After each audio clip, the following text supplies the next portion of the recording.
الجيش المصري يستعد لخوض غمار معركة دير سنيد التي تقع شمال غزة بحوالي 12 كيلومترا.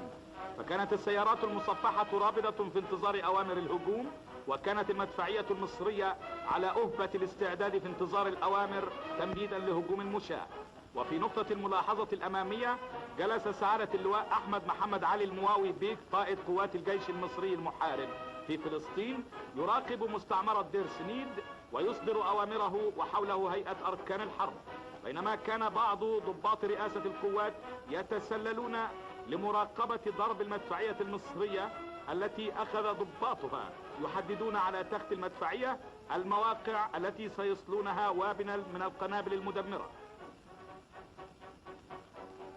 ضباط وجنود المدفعية كل يجلس في مكانه في انتظار صدور الأمر ببدء المعركة.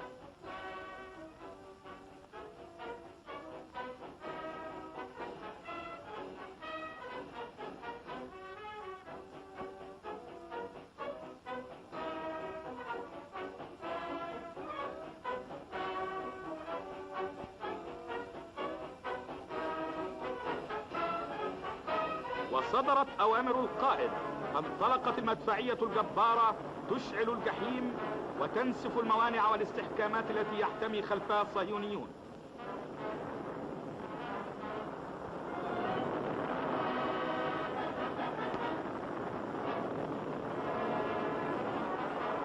هيئة أركان الحرب تراقب سير المعركة.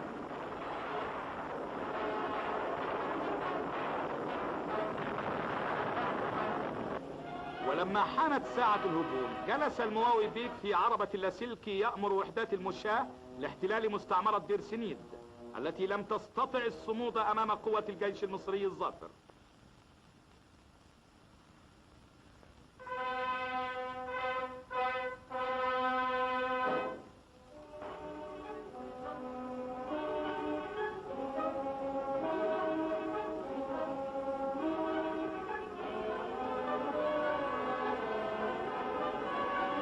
بدأ الهجوم.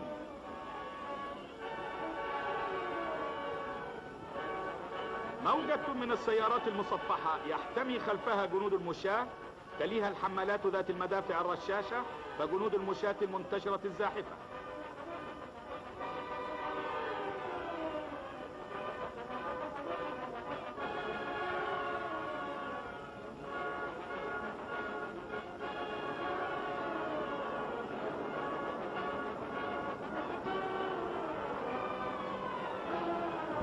نرى من أعلى هذا المنظر أحد الحصون التي دمرتها المدفعية.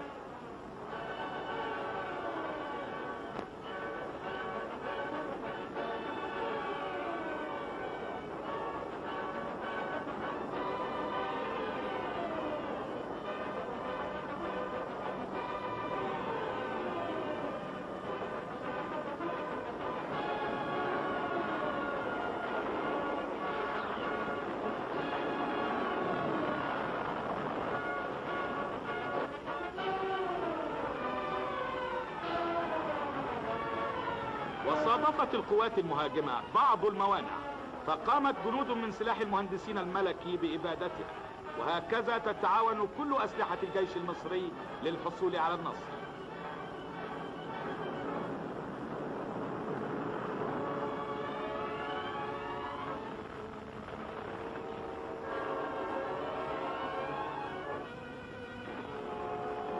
ومرت ساعة، المواوي بيك يهنئ قائد الكتيبة ويقبل أول ضابط كان على رأس أول فصيلة احتلت المستعمرة لأهدافها.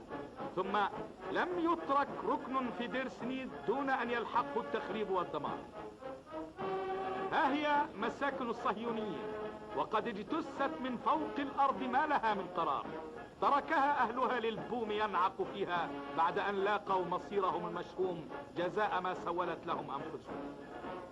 وهو خزان المياه، وقد حيته مدفعيتنا التحية اللائقة، حوض لخزن المياه اختلطت ماؤه بدماء القتلى من الصهيونيين.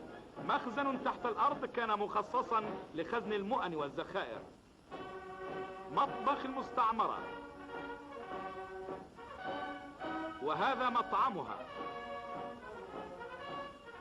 وهذه أصناف الطعام وقد تركت من هول الفزع دون أن تؤكل. معهد موسيقي قد انتصرت آلاته بعد أن أخمدت أنغامه.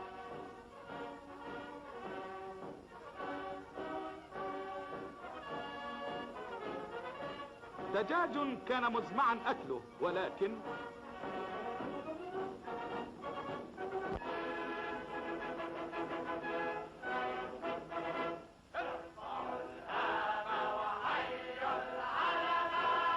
العلم المصري الذي لا يقهر يخفق عاليا فوق خزان المياه المرتفع الذي كان الصهيونيون يراقبون منه تقدم قواتنا، فحيتهم مدفعيتنا بهذه الآثار الظاهرة في الخزان والتي أودت بهم وطهرت جانبا من أرض السلام من وجودهم. وما فتئ رجال المدفعية المضادة للطائرات ساهرين الليل والنهار يرقبون السماء لتطهيرها من الطائرات الصهيونية.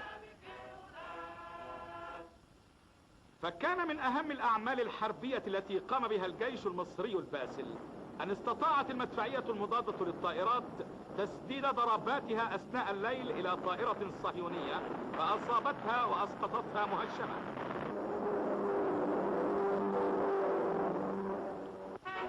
فهي الطائرة الصهيونية محطمة على الأرض.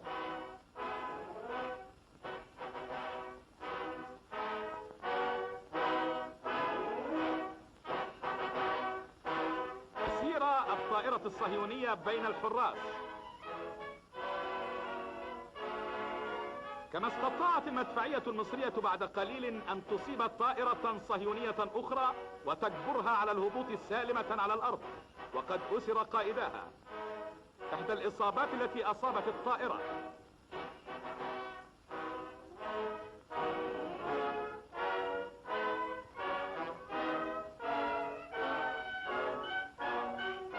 أسير الطائرة الثانية.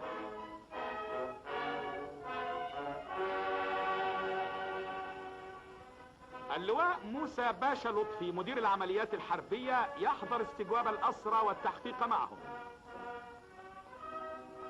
وهكذا يسجل الجيش المصري العظيم كل يوم نصرا بعد نصر، وإن ينصركم الله فلا غالب لكم.